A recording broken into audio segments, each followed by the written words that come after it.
Okay, so here we are. We are at the final scene of Hamlet. So Act 5, Scene 2, and this is the where everything's going to happen. So get ready. This is going to be the duel between Hamlet and Laertes. So it starts off in the hall of the castle, and Hamlet tells Horatio how he discovered the king's plot against him, how he's going to tell us some stuff about Rosencrantz and Guildenstern, and then Osric's going to come in and ask for him to come and do the duel. So that's where we're at, okay? So we're on page 259 in your book, or don't forget to go to shakespeare.folger.edu to read the scene on the website, okay? So Act 5, Scene 2. This is 23 minutes long. I may try to stop it somewhere in the middle. If I can't, it just may be a super long scene, okay? So much for this, sir. Now shall you see the other. You do remember all the circumstance? Remember it, my lord? Sir, in my heart there was a kind of fighting that would not let me sleep. Methought I lay, worse than the mutins in the bilboes, rashly, and praised be rashness for it. Let us know our indiscretion sometimes serves us well when our deep plots do pall.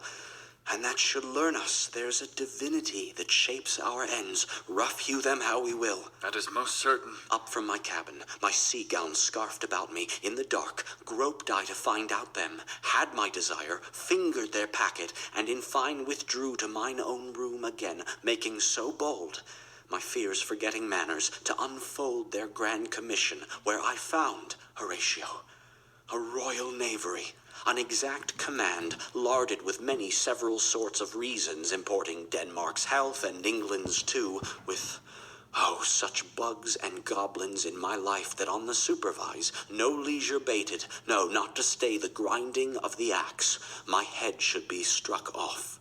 Is't possible? Here's the commission. Read it at more leisure. But wilt thou... So Hamlet tells Horatio he found the letter from the king that said kill Hamlet. Whenever he was on his way to England with Guildenstern and Rosencrantz, they were taking him to his death. And he found the letter with the king's instructions. So the plot to kill him, he found it out. Horatio's like, what? Nuh-uh. And he's like, yeah, here's the letter.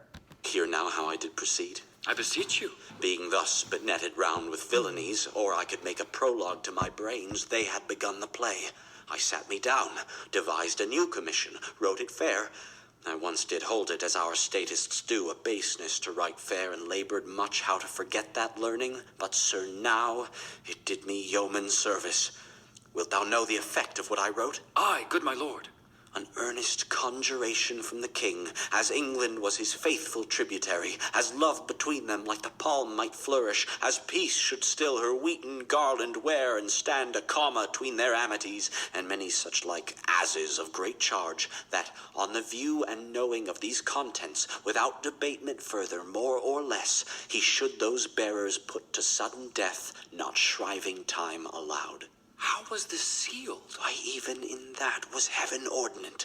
I had my father's signet in my purse, which was the model of that Danish seal, folded the writ up in the form of the other, subscribed it, gave the impression, placed it safely, the changeling never known. Now the next day was our sea fight, and what to this was sequent thou knowst already. So Guildenstern and Rosencrantz go to't. Why, man, they did make love to this employment. They are not near my conscience. Their defeat does by their own insinuation grow. 'Tis dangerous when the baser nature comes between the pass and fell insensate points of mighty opposites. Why, what a king is this? Okay, so Hamlet wrote a letter from the king saying that Guildenstern and Rosencrantz should be killed instead.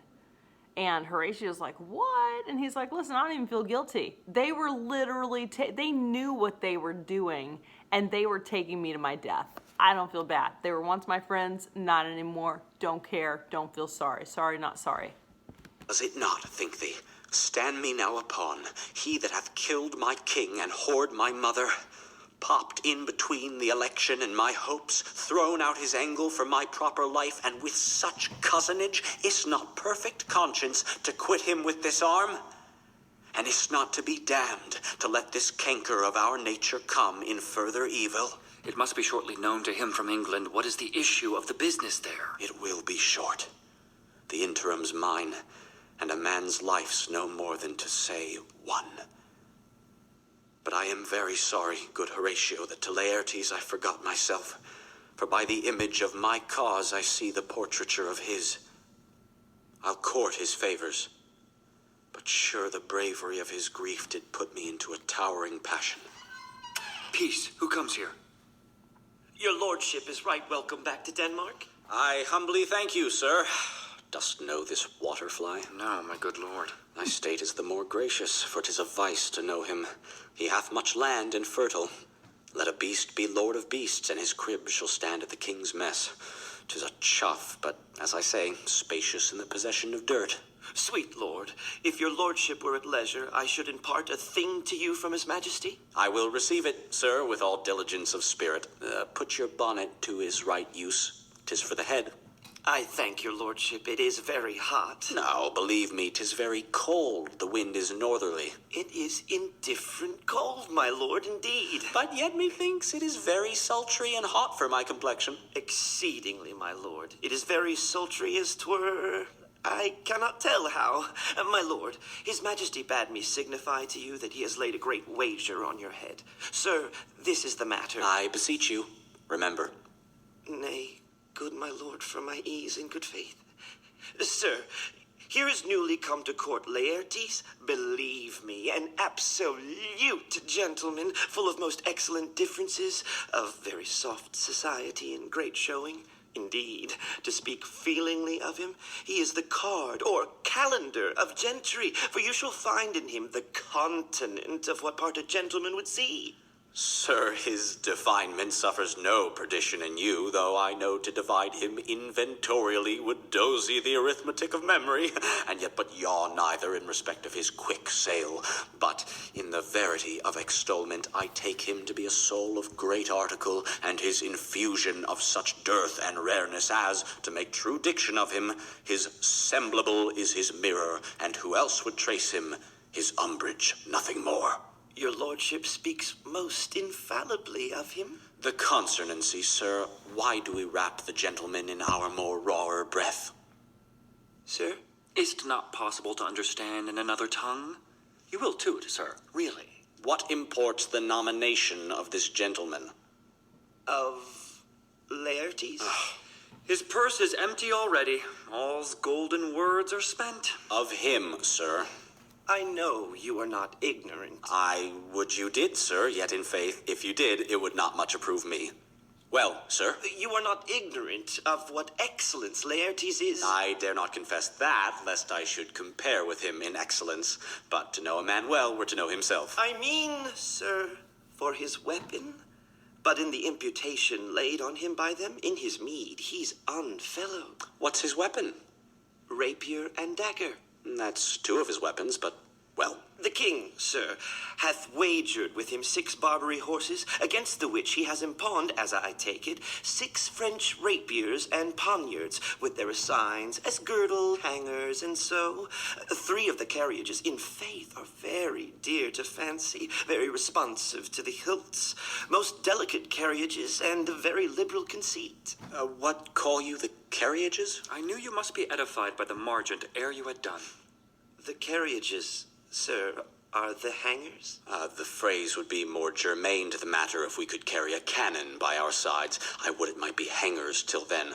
But on 6 Barbary horses against 6 French swords, there are signs and 3 liberal conceited carriages. That's the French bet against the Danish. Why is this all impawned, as you call it? The king, sir, hath laid, sir, that in a dozen passes between yourself and him, he shall not exceed you 3 hits. He hath laid on 12 for 9, and it would come to immediate trial if your lordship would vouchsafe the answer. How if I answer no? I mean, my lord, the opposition of your person in trial. Sir, I will walk here in the hall. If it please his majesty, it is the breathing time of day with me. Let the foils be brought, the gentleman willing, and the king hold his purpose. I will win for him, and I can. If not, I will gain nothing but my shame and the odd hits. Okay, so Oscar comes in. He kind of likes to talk fancy. It takes Hamlet and Horatio a bit to figure out what the heck he's talking about. He's going on and on about Laertes and how great he is at swordplay. And Hamlet, whenever he hears how great he is, he's like, meh, I mean, like, I'm good too. And then Osric says, yeah, the king wants you to, he's betting on who will win. He wants you to fight Laertes. So, and Hamlet's kind of, seems to be buying into it. Again, he doesn't think that Laertes is that much better than him. Shall I deliver you in so? To this effect, sir, after what flourish your nature will. I commend my duty to your lordship. Yours. He does well to commend it himself. There are no tongues else for his turn. This lapwing runs away with the shell on his head. He did comply, sir, with his dug before he sucked it. Thus has he and many more of the same breed that I know the drossy age dotes on only got the tune of the time, and out of an habit of encounter, a kind of yeasty collection which carries them through and through the most fanned and winnowed opinions, and do but blow them to their trial. The bubbles are out. My lord, comes in. His Majesty commended him to you by young Osric, who brings back to him that you attend him in the hall. He sends to know if your pleasure hold to play with Laertes, or that you will take longer time. I am constant to my purposes. They follow the king's pleasure. If his fitness speaks, mine is ready now or whensoever, provided I be so able as now. The king and queen are all coming down. In happy time. The queen desires you to use some gentle entertainment to Laertes before you fall to play. She well instructs me. You will lose, my lord. I do not think so. Since he went into France, I have been in continual practice. I shall win at the odds. But thou wouldst not think how ill all's here about my heart. But it is no matter. Nay, good my lord. It is but foolery. But it is such a kind of gain-giving as would perhaps trouble a woman. If your mind dislike anything, obey it. I will forestall their repair hither and say you are not fit. Not a whit. We defy augury. There is a special providence in the fall of a sparrow. If it be now, 'tis not to come. If it be not to come, it will be now. If it be not now, yet it will come. The readiness is all. Since no man of aught he leaves knows what is to leave betimes. Let be. Okay, there's a table prepared, trumpets, drums, officers with cushions, everybody shows up, there's wine, all sorts of Hamlet, stuff. come and take this hand from me. Give me your pardon, sir. I have done you wrong, but pardoned as you are a gentleman. This presence knows, and you must needs have heard, how I am punished with a sore distraction.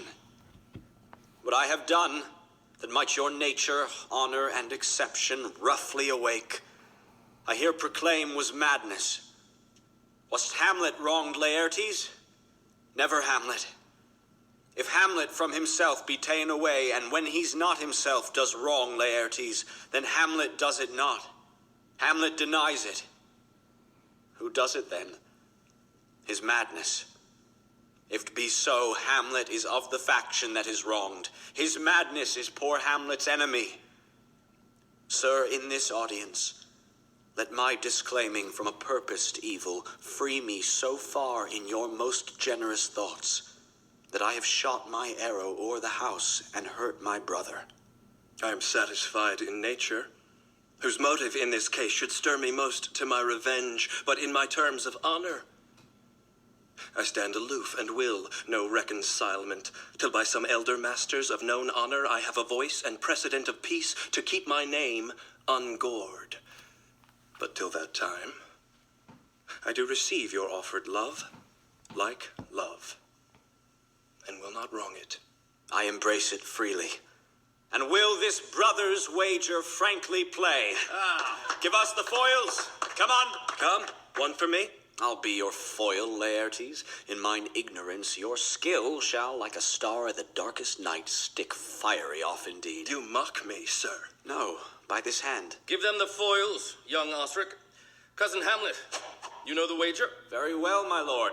Your grace has laid the odds of the weaker side. I do not fear it. I have seen you both, but since he is better, we have therefore odds. This is too heavy. Let me see another. This likes me well. These foils have all a length? Aye, my good lord. Set me the stoops of wine upon that table. If Hamlet give the first or second hit, or quit in answer of the third exchange, let all the battlements their ordnance fire. The king shall drink to Hamlet's better breath, and in the cup an union shall he throw, richer than that which 4 successive kings in Denmark's crown have worn. Give me the cups, and let the kettle to the trumpet speak, the trumpet to the cannoneer without, the cannons to the heavens, the heaven to earth. Now the king drinks to Hamlet. Come, begin. And you, the judges, bear a wary eye. Okay, so the fight is beginning. So, you know, a lot of talking. King Claudius has explained that they're going to be drinking in the middle of the thing. You know, it's a wager. He's bet on people. You know, he's just trying to make it, just having a bit of fun, basically, is kind of his implication. So they are starting to duel now with swords.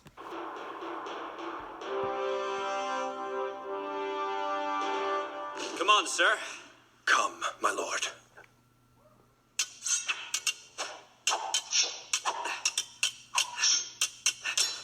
One. No?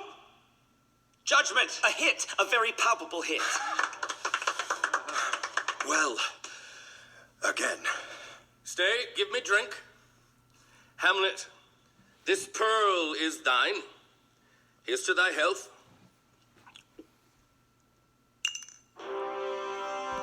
Okay, so Hamlet has been hit, a very palpable hit, and then the king says, give me drink. Hamlet, this pearl is thine. Here's to thy health. So he puts it's a pearl. I'm just putting it in your cup. It's going to make it really all better, putting jewels in cups that you're drinking. It's actually poison, and now it's in there. Again, he says, give him the cup.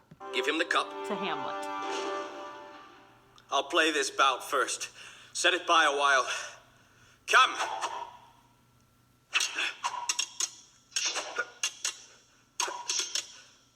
Another hit! What say you? A touch, I do confess. Our son shall win. He's fat and scant of breath. Here, Hamlet, take my napkin, rub thy brows. The queen carouses to thy fortune, Hamlet. Good madam. Gertrude, do not drink. Drinks from the I cup. will, my lord, I pray you pardon me. It is the poison cup. It is too late. I dare not drink yet, madam. By and by. Come, let me wipe thy face. My lord, I'll hate him now. I do not think it, and yet it is almost against my conscience. Come for the third, Laertes. You do but dally. I pray you pass with your best violence. I am afeard you make a wanton of me. Say you so. Come on.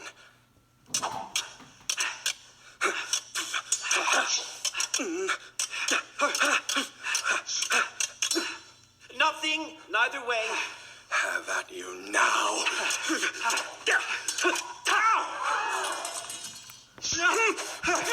Okay, so Laertes wounds Hamlet, and then in the scuffling, they end up changing rapiers. So now Hamlet wounds Laertes. Remember, Laertes, when he wounds Hamlet, he wounds him with a poisoned blade.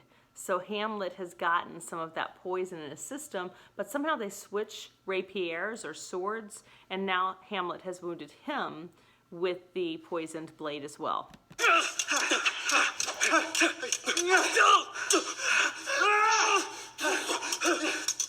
Part them, they are incensed. Knight, again!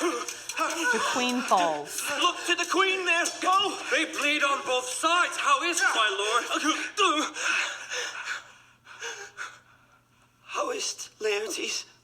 Why, as a woodcock to mine own springe, Osric, Laertes falls dead. justly killed with mine own treachery. Or How does not the quite queen? dead, but She mostly. swoons to see them bleed. No, no, the drink, the drink. Oh, my dear Hamlet, the drink, I am poisoned. Oh, villainy. Oh, let the door be locked. Treachery, seek it out. It is here, Hamlet. Hamlet, thou art slain. No medicine in the world can do thee good. In thee there is not half an hour's life. The treacherous instrument is in thy hand, unbaited and envenomed. The foul practice hath turned itself on me.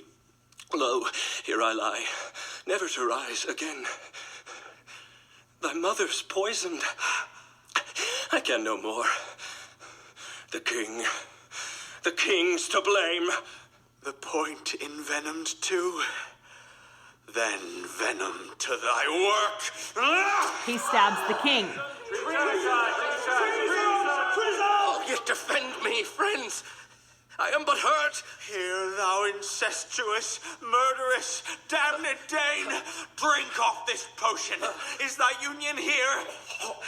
He forces him to finish the drink. And the king dies. He is justly served. It is a poison tempered by himself. Exchange forgiveness with me, noble Hamlet. Mine and my father's death come not upon thee, nor thine on me. Laertes dies, but they've just Heaven kind of make like thee free of it. forgiven each other. I follow thee. Ah, I am dead, Horatio. Wretched queen, adieu. You that look pale and tremble at this chance, that are but mutes or audience to this act, had I but time, as this fell sergeant death is strict in his arrest, oh, I could tell you. But let it be. Horatio, I am dead. Thou livest. Report me and my cause aright to the unsatisfied. Never believe it. I am more an antique Roman than a Dane. Here's yet some liquor left. As thou art a man, give me the cup. Let go. By heaven, I'll hurt. Oh God, Horatio, what a wounded name, things standing thus unknown, shall I leave behind me. If thou didst ever hold me in thy heart, absent thee from felicity a while, and in this harsh world draw thy breath in pain to tell my story. Because it's marching. What warlike noise is this? Okay, so just in case you missed anything in this scene, so the king and Laertes went with their plan of having a sharp blade, putting poison on the blade, and the king was going to put poison in a cup. And everything went according to plan. Hamlet comes in, he and Laertes start kind of play fighting. Hamlet gets wounded pretty fast, but evidently not a very deep wound because he's still going, and people have died already who got wounded by the same sword. And the king goes ahead and puts the poison in, offers the poison cup to Hamlet. He's not thirsty, so he puts it over to the side. Well, Mom's getting excited and thinking that, hey, maybe he's not going to get killed, so she takes a drink from his cup, and the king's like, no, don't, oh, no, you drank it. So, and then she figures out as she's dying that, oh, it was a poison cup, and I'm dying. So Hamlet's like, you killed my mom. And then Laertes explains, like, hey, and you, because you've been struck with the poison blade, and me, because I've been struck with the poison blade. So Hamlet strikes the king with the poison blade. So awesome. And then he dies, and Laertes dies. So a lot of people are dropping. It's typical, Shakespeare last scene. People dying like, dropping like flies. Okay, Osric enters to tell them what's the marching they heard. Young Fortinbras, with conquest come from Poland, to the ambassadors of England gives this warlike volley. I die, Horatio. The potent poison quite o'ercrows my spirit. I cannot live to hear the news from England, but I do prophesy the election lights on Fortinbras. He has my dying voice, so tell him, with the occurrence more and less, which have solicited. The rest is silence.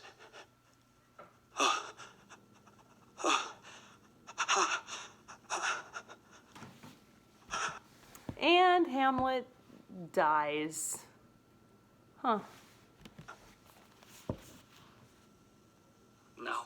lacks a noble heart. Good night, sweet prince, and flights of angels sing thee to thy rest. Why does the drum come hither? Fortinbras comes in. Where is this sight? What is it you would see? If aught of woe or wonder, cease your search. This quarry cries on havoc. O proud death, what feast is toward in thine eternal cell that thou, so many princes at a shot so bloodily hast struck? The sight is dismal, and our affairs from England come too late. The ears are senseless that should give us hearing to tell him his commandment is fulfilled, that Rosencrantz and Guildenstern are dead.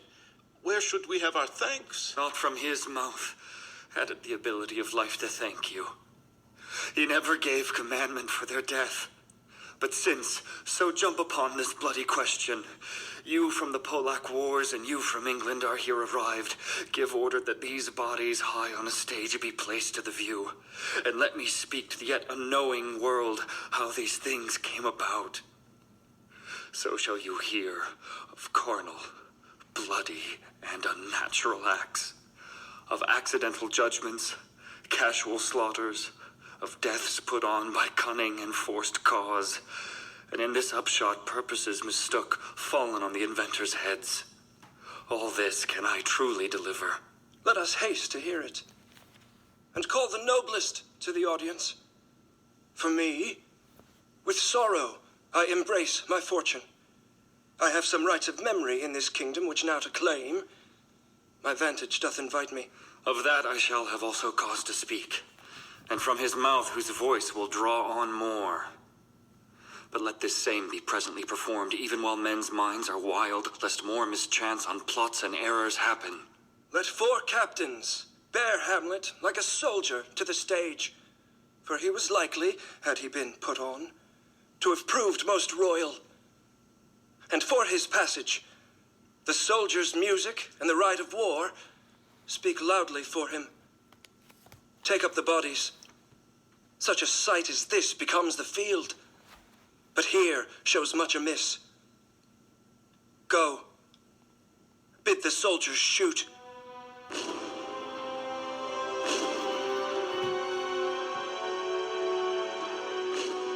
In Hamlet by William Shakespeare, Hamlet.